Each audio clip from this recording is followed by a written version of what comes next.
our revenues are only 14% of GDP. We have countries that go all the way to 30, 35%. But for the size of our economy and for our region, I am very confident that we can do between 22 and 25% of our GDP.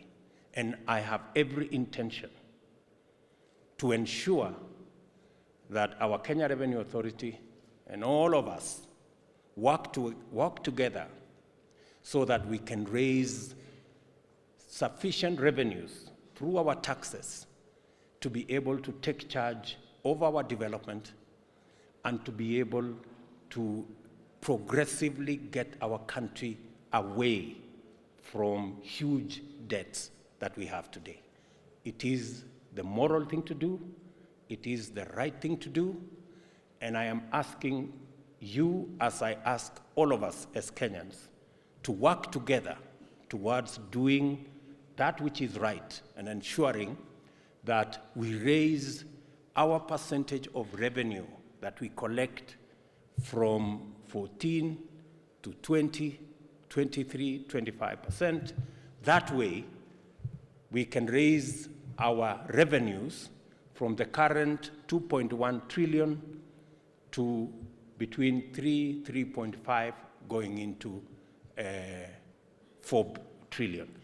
That will give us sufficient resources to be able to run our development programs, to retire our debts, and to set the correct footing for our country.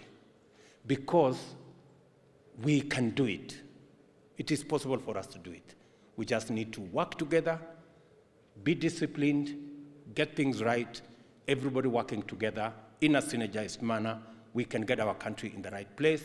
And I have every intention of providing the leadership for us to get there.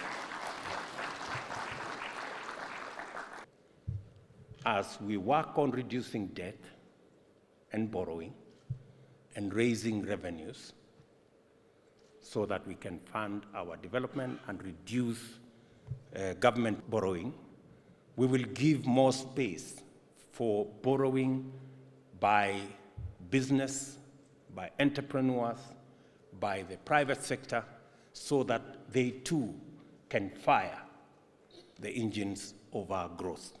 Because continued government borrowing at the level that we have is squeezing out the private sector, denying the private sector the resources to be able to drive their enterprises and the economy of our country.